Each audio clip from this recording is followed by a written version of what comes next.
Hi, I'm Chelsea Husum, your host of the Lip Service and Lashes podcast. I'm an entrepreneur, author, speaker, and mom of two. And I'm so tired of women not feeling like they can show up as fully expressed versions of themselves. So here, we're all about that unapologetically, because honestly, we don't have time not to. Literally, because we're busy as F moms and entrepreneurs, but also figuratively, because we don't know how much time we have on this planet, and we want to make an impact now. But if we're doing this, we're making it real vibes only.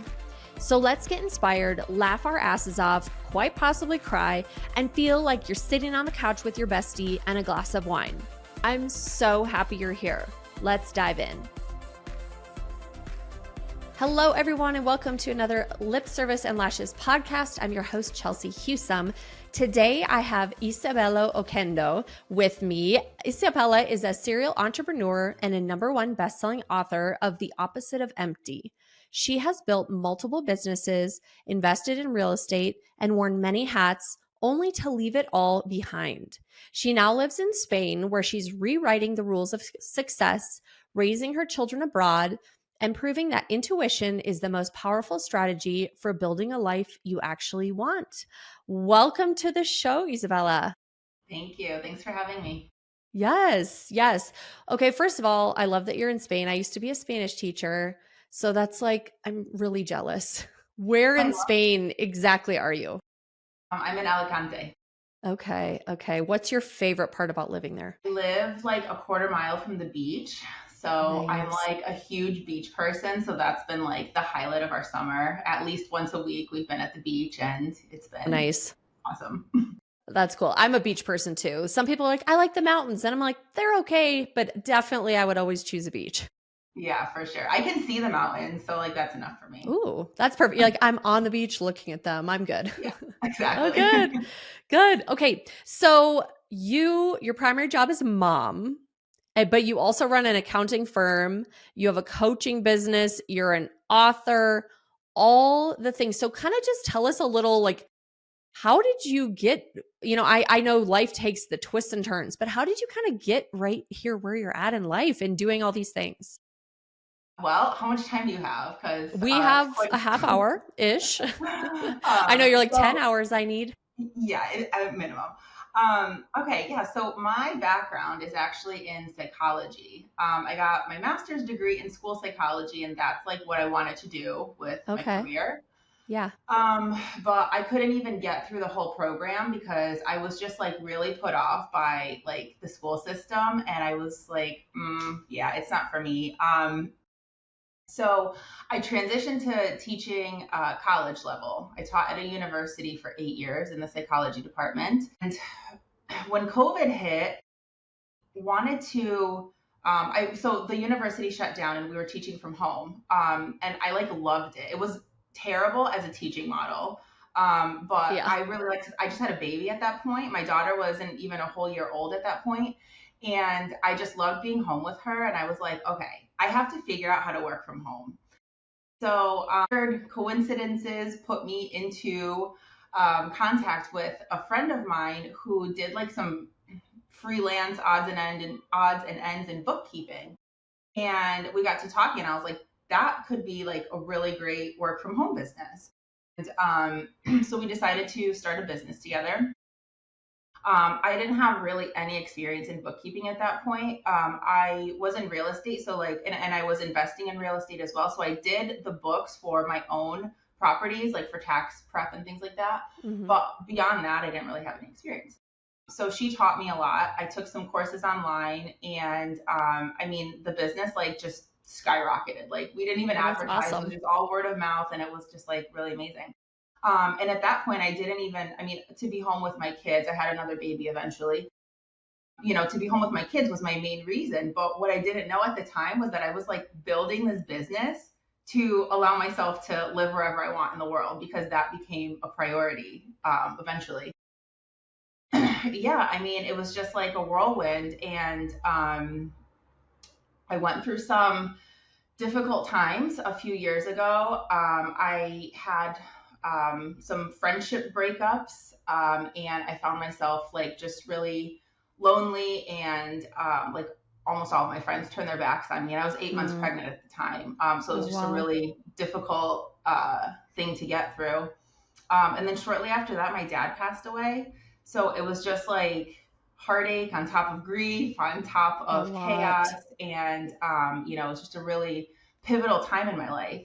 And at that point, I just started reevaluating what's important to me and what I wanted and where I wanted to live. And I found that where I was living wasn't fulfilling. I felt like I was like hitting a wall every time I walked out the door.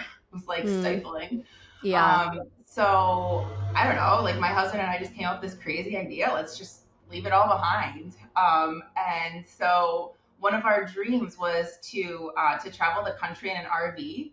So what we did is we sold all of our rental properties and we Okay. cashed out and we bought an RV That's and awesome. we traveled around the United States for 6 months with our two little kids. They were 5 and 2, Okay. 5 and 2.5 when we took off. Yeah. So it was like, I mean, it was amazing. We spent 6 months living in this tiny little house on wheels. Yeah. And it was just awesome. Like we had a great time. We were like, yeah, we don't want to go back. We're from Connecticut. We were like, we don't want to go back to Connecticut. That's not fun. Um, so my mom had decided to move to Poland, and that's where my family's from. So she wanted to go back. She Okay. retired, and after my dad died, she was just kind of like, I want to go back to my family. So we Yeah. were like, well, we want to live closer to her too. And Poland was kind of out of the question. My husband's not Polish, and he was like not trying to learn Polish. And so we just naturally decided on Spain. He speaks Spanish, so that was a big help. And yeah, and that's where we are now. And from that huge transition that I went through, the transformation of my life, I felt called to teach women to embrace those kinds of bold moves and to, overcome fear and really, like I feel like so many people are just living this life where they just do it just because they feel like they have to. And it's not like that's not the case. Like I feel like my eyes have been opened and I want to help women open their eyes too. Okay, I have so many things. Yes, I So many agree with things. that completely. So, number one, I love the work from anywhere. I can work from anywhere. I went to Italy for 10 days when I turned 40 because I'm like, yeah, naturally, I want to wake up and be 40 in Italy, right? But there's so much beauty in being able to go do things with your kids or travel or even live abroad, right? Like what is your favorite thing like I guess what's your favorite thing about just about that? Because I have so many things from working from home or working from anywhere. Yeah. Well, I intentionally built a business that I don't have to like work on any type of schedule.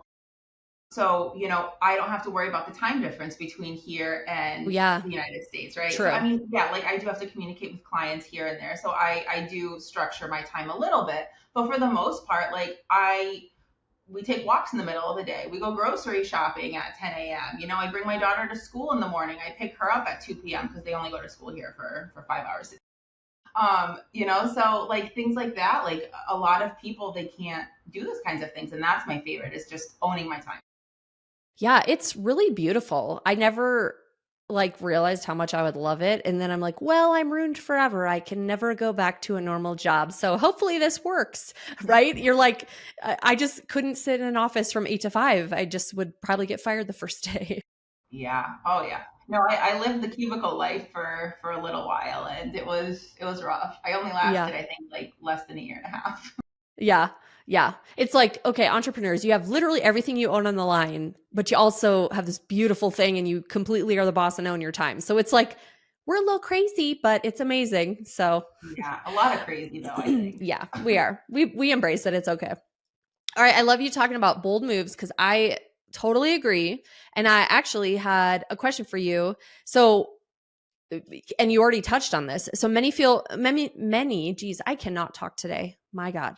Many women feel trapped in lives they should want, right? Like they're going along and their life appears to just be perfect, right? And they feel bad for maybe wanting more or wanting something different. But like, what's your advice for women who feel trapped in this life, but don't feel fulfilled. And they feel stuck in this spot and can't get out. Yeah.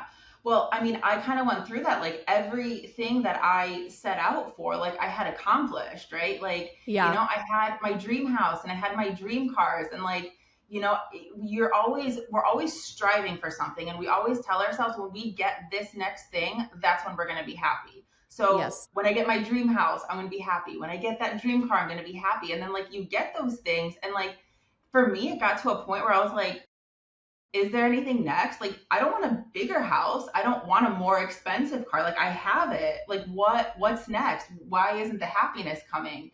And I feel like so many women get trapped in that and they just, there's so many expectations on us, Mm-hmm. from all angles, from society, from parents, from spouses, from friends.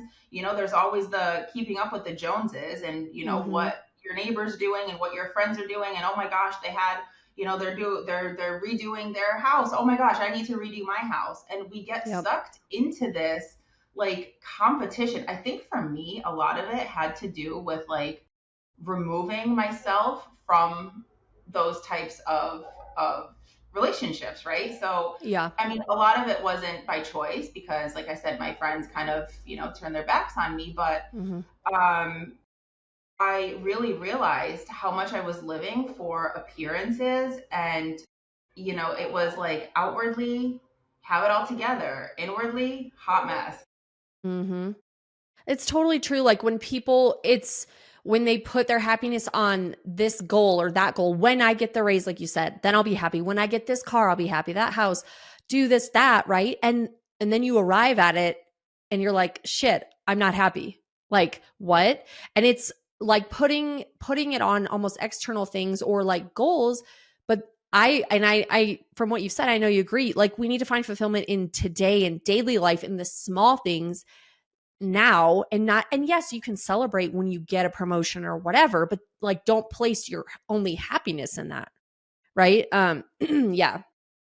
All right, I want to dive into this friend thing because I have experienced, like I experienced a really big thing in my gosh, late 30s I think, and I was like, oh my god, are we in middle school again? Like yeah, people, I like lost my friend group and I grieved a lot. It was very difficult.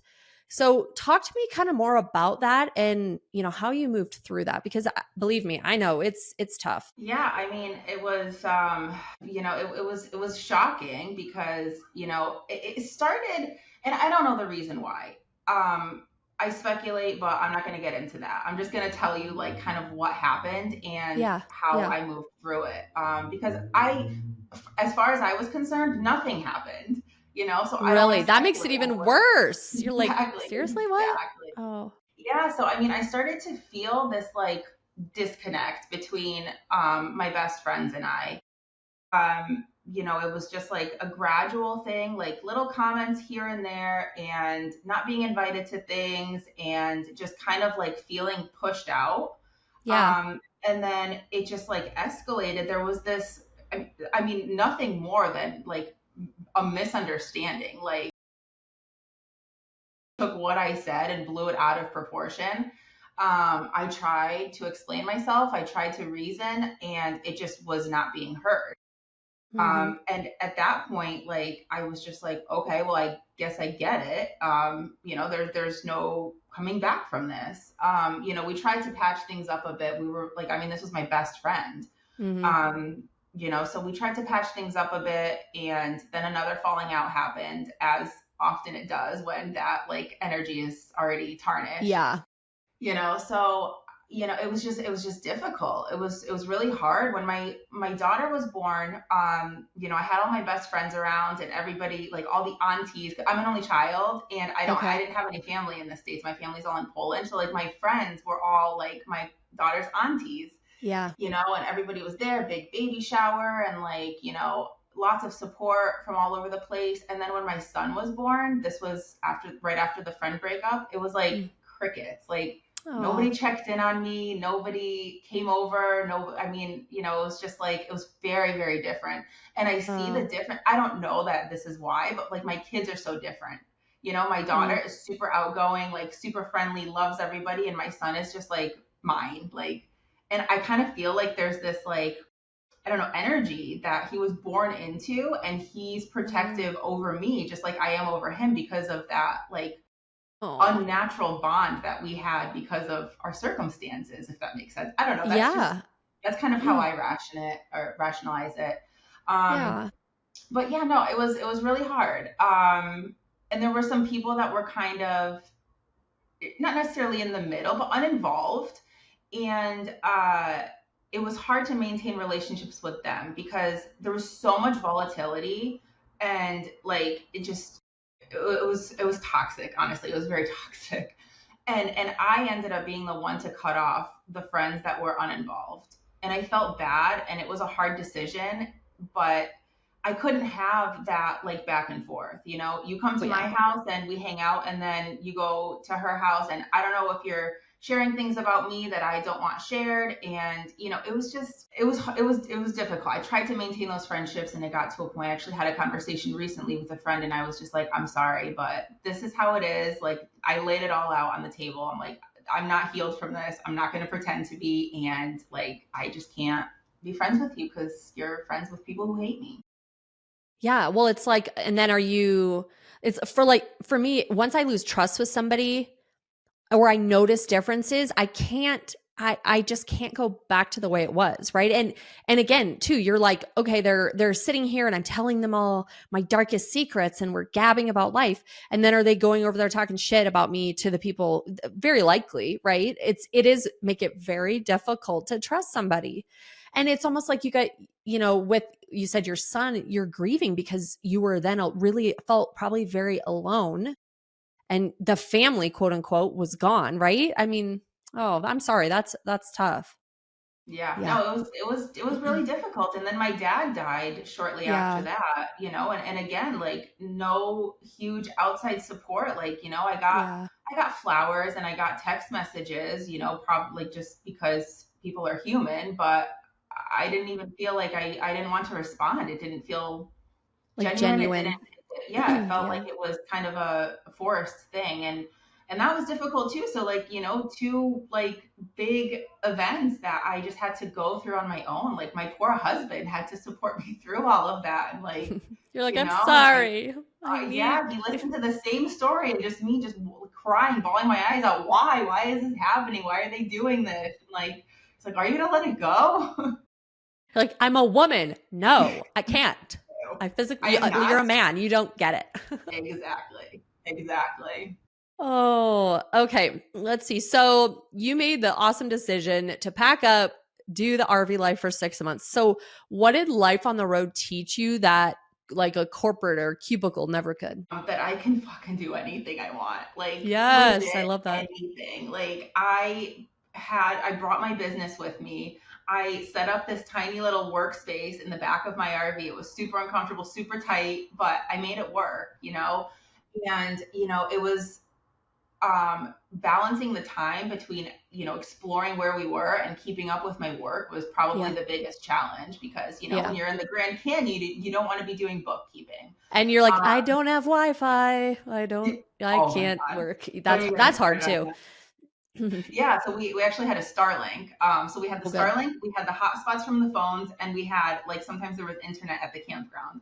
Yeah. So I mean, yeah, but it was dicey for sure. So yeah, I mean, I learned that like I really can, if you put your mind to it, you can do anything. I mean, there's no rhyme or reason to why that should have been successful, but it was. And it was And great. you And made it work. it also taught me that I can do it anywhere. I can take it to Spain. I can take it to Antarctica. It doesn't matter. Like, all I need is internet and my computer. And that was just it was freeing to learn that about myself, that I'm like disciplined enough, because a lot of people would have a hard time balancing that. Yeah. Um, and capable of actually pulling it off. So that was a huge thing for me. I love that. And your life, yeah, you're like, I fit my life in my business into my life. I don't, it's not like the other way around. So I love that. All right. So talk to us about your book, The Opposite of Empty. And funny, we realized that we have the same publisher, Landon Hill Press. How funny Yes. is this? We're like, what? So I didn't even know that. I'm grabbing your book, but tell us, like, what's the book about and who's it for? So the book is about the process that I went through when I was reevaluating my life. So this was post friend breakup, post dad dying. I set out to just be like, okay, I need to figure out what is going to make me happy because this is not it. I can Mm-hmm. keep elevating myself here, but it's not. This isn't it. Like something's missing. So I started journaling. And I used to journal a lot when I was like a teenager. That teenage Mm-hmm. angst Oh, was yeah. like, you know. Yes. So, and I was having angst, because of all the shit that was happening in my life. I was like, all Yeah. right, how can I get this out in a productive way? So I started writing. And my journaling process really led me to evaluating my purpose in life and just looking at, what I was doing at that point. I was still teaching at the universities and I was at the university and I was evaluating, like, does that actually make me happy? Does it make me fulfilled? What am I going to get out of it? Where is that going to take me? And is that thing in the future going to make me happy? And the answer was no. So I kind of started like drafting a life purpose statement. And Mm. where it led me was that I figured out there was like 7 components that I explored for a life purpose. And once I was finished, I started talking about it to colleagues at the university and to some other people, to students that I was working with. And we kind of like replicated the process a couple times. And I saw that, like, I mean, I feel like I thought I cracked the code. I was like, oh my God, I You're figured like, out what a this life purpose is. works. That's Yeah. So, amazing. yeah, no, it was awesome. So, I worked with a few people on figuring out their life purpose and restructuring their lives. And I wrote the book. So I say that it's probably like 40% memoir because it's me like complaining about my life and talking about what led me Mm-hmm. Mm-hmm. to figuring all that out. And then 60% self-help because it's the actual process that I went through. So I call it the purpose activation blueprint. Okay. And it's 7 steps to determining what your life purpose is. Ooh, love I that. recommend taking about a week per section to really like do some thinking because when you sit down to journal, you'll write some stuff that's like at the top of your mind, and then Yeah. like how sometimes you'll just be thinking about random stuff during the day, and you'll be like, oh, like you just connect dots out of Yeah. nowhere, right? Yeah. So that's why I think it's important to kind of like sit with the questions. So yeah, it's a 7-week process. I outline all of the questions in the book. And at the end of the book, you put it all together. There's instructions on how to put it together to figure out like what your life purpose actually is. And I give a ton of examples from my life and how I kind of worked through the process on my own. I also published a workbook. So Okay. the workbook is called Overflowing Abundance.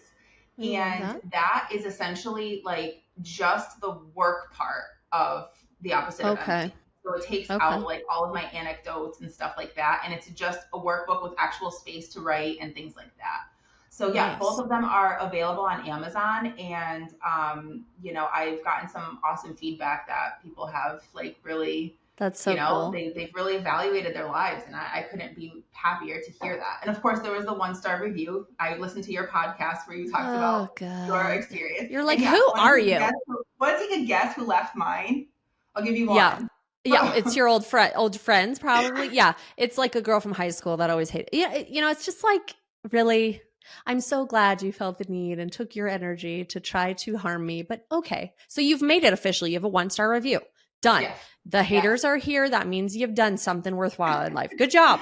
So That's yeah, it. it's like we All almost new need one. that as a badge of honor, right? Yes. Well, I love that. I will be buying the book.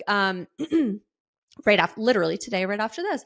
Okay, and funny enough, I was talking with a friend in Phoenix recently, and she said, like, okay, back in the day, I thought I wanted to be this and that. I thought I wanted to write a book.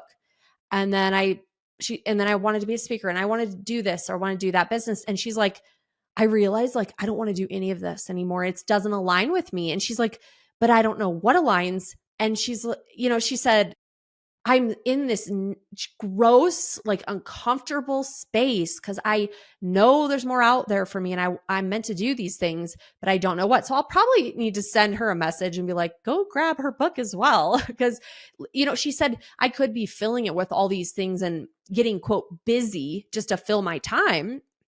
Right. But she's like, but then I won't understand what I'm meant to do. I need to sit in the uncomfortable space that I don't like, but then and do the work and not just fill it with things to make me feel better as a person.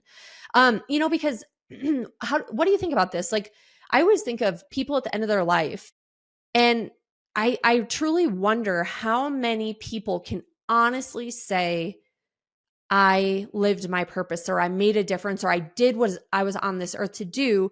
Or do people just live a mediocre life and go through the motions because that's what they think they should do? I feel like it goes even deeper than that because I feel like a lot of people don't even like consider the fact that they might have a purpose. I feel like so Right? many Yeah. people just float through their lives and they do what they're like supposed to do.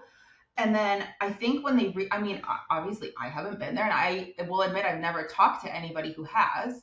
Um, but I think people kind of tend to like rationalize the decisions they made, So Yeah. even if they feel a little bit of regret, they might kind of like reconcile that in their own minds with, I did what I had to do. I did it for my kids. I did it for, X, Y, and Z reasons, right? Yeah. So I feel like a lot of people avoid the fact that that they could be doing something more fulfilling. Yeah. And that's sad. It's really sad. It And is. I even me, when I was working towards the peak of my success, I was like, Mhm. this is what I'm striving for. This is what I want to do. But then when I really analyzed it, like where were these wants coming from? They weren't coming from Yeah. me. They were coming from society and what my parents expected. And, I'm a daughter of immigrants and, I have to look a certain way. I have to behave a certain way. I have to have certain accomplishments. Mhm. And, it was just like, why? For what? Yeah. To please That's who? I do think a lot of people, especially women, go through their life doing everything for everybody else, right? Like, we are caretakers, right? But I hope that more women would stop, because really the kids, let's say, leave for college, or they're 18, they move out, and then you're sitting there as this woman and mother. Do you know who the hell you are? A lot of people don't, because their only identity was as a mother, right? And that is very sad. And so I hope women will, yes, you can do the other things and be an amazing mother and wife and friend, right? But also spend that time on yourself. And, do you feel fulfilled and happy, right? Not just, is everyone else fulfilled and happy? I think Right. that's a huge piece missing. Yeah, no, exactly. And you asked me before who my book is for. And Mm-hmm. um I say that there's like four people that it's for. It's for the person who is embarking on their life, like just finished school, figuring out what they want to do in Mm, their life.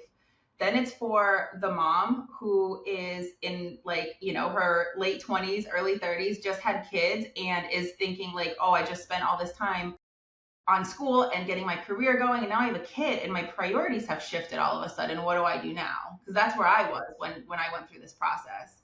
And then it's also for the person you just described, the empty nesters. Kids are raised, you have all this free time all of a sudden, and it's kind of like, okay, well, do I have a purpose? Like, am I anything other than a mom, yeah. and kind of exploring it from that angle. And then Mm-hmm. I've also weirdly like found that people who are like getting towards the end of their careers find value in purpose work because they're Yes. approaching retirement age and 67 I guess now is the retirement age isn't what 67 used to be 20 years ago. No. 67 is still young and still full of life and people Mm-hmm. are leaving their jobs and finishing their like life's work, but then is that it? Like then Yeah. they might be looking for the next thing to do. So yeah, I mean, I think purpose work happens in waves in our lives. Mm-hmm. I agree. It's like like you said, with the mother thing when the kids move out, but also the retirement thing, it's like our identity is as this person at work, right? So a lot of people, or as a mom or whatever. And it's when you're shifting identities, when that period closes and you're like embarking on the next, and you're like sitting at home and it's quiet and you're like, wait, what do I do? This is weird, right? Oh, I love that. Okay. Let's see. So what's one lesson you'd want your kids and the listeners to carry with them about building a life that feels good, not just looks good? Well, I've been really exploring intuition lately, and this has been like a topic of conversation. Like every time I talk to somebody about this, I always circle back to this because I feel like intuition is conditioned out of us. When we go to school and, when we live in society, I feel like we are taught to behave a certain way and to just like not listen to our bodies. I always give this example. Do you remember as a kid, like just sitting in the classroom and like you just feel like you need to get up and move, right? But you can't. You can't. Yeah. Your teacher's like, no, sit down in your seat. And I feel be like quiet, sit down. Yeah, exactly. I feel like that's where the mind-body disconnect begins. Oh yeah. And so I urge parents to like let their kids, school is school. There's rules. I get it, but home, try to help them develop that intuition that is being beat out of them on the other end, right? Yes. So, what I want to teach my kids is to listen to your body. If your body is telling you that you're not hungry, but it's lunchtime, don't eat. If your body is telling you that you're sleepy, but it's not time to go to bed yet, lay down and go to sleep. Just, to re-establish that connection between the mind and the body, I think is so important. And it's possible for adults too, because I've done a lot of this work myself recently. I've been dabbling with tarot, actually. Cool. So I've been like working on different ways to like reprogram my subconscious and really reestablish the mind-body connection. So I urge your listeners to do something to, get back in tune with your body. Start listening to your body because it has infinite wisdom that we have been conditioned to shut off from. And I think that there's a lot of value in tapping back into that. Oh yeah, like trust your gut, trust your intuition, your energy. When you feel a certain way, or I was reading a book, when you feel a certain way around someone and like, energetically, like, nope, that's not good, but we try to force things. Yeah, we could do a whole nother podcast for that. Okay, so we are wrapping up, but where can our listeners find out more about you? And then how can we help support you? So I am on Instagram. It's Izabela.Oquendo. It's spelled Izabela.Oquendo.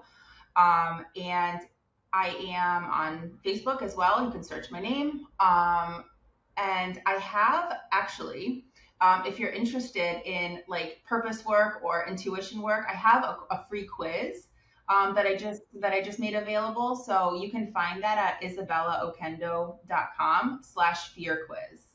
Perfect. And it's like, I'll link that too. Yeah, awesome. Yeah, it's a super quick quiz, and it kind of gives you at the end, it tells you what your fear type is, and a little like suggestion for how to overcome that fear to really step into the life that you were meant to live. And I write in my book, there's a whole like a disproportionate chapter on overcoming fears. So it kind of ties back into that. Very cool. Okay, I will link all that stuff. Will you send me send me the link for that? Sure. Yeah. And I will put that in the show notes as well. And all her socials will be in there and the book. Go grab her book, check her out, give her a follow. I love this conversation. Like, we're very similar in how we approach life and how we feel. I feel like we literally could go on forever and ever on this. But thank you so much for coming on and just sharing so many amazing things with our listeners. I appreciate it. Thank you for having me on. Yes. Everyone, thank you again for listening. Share this with a friend if it resonated. I guarantee it did. So share it with somebody who needs to hear it. Go leave a 5-star review if you're willing on Apple Podcasts. And always remember, no BS, just real vibes. We'll see you next time. If you loved the episode, share it on Instagram and tag me so I can say thank you and meet you. Or share it with a girlfriend who you know would love this too. Always remember, no BS, just real vibes. See you next time on Lip Service and Lashes.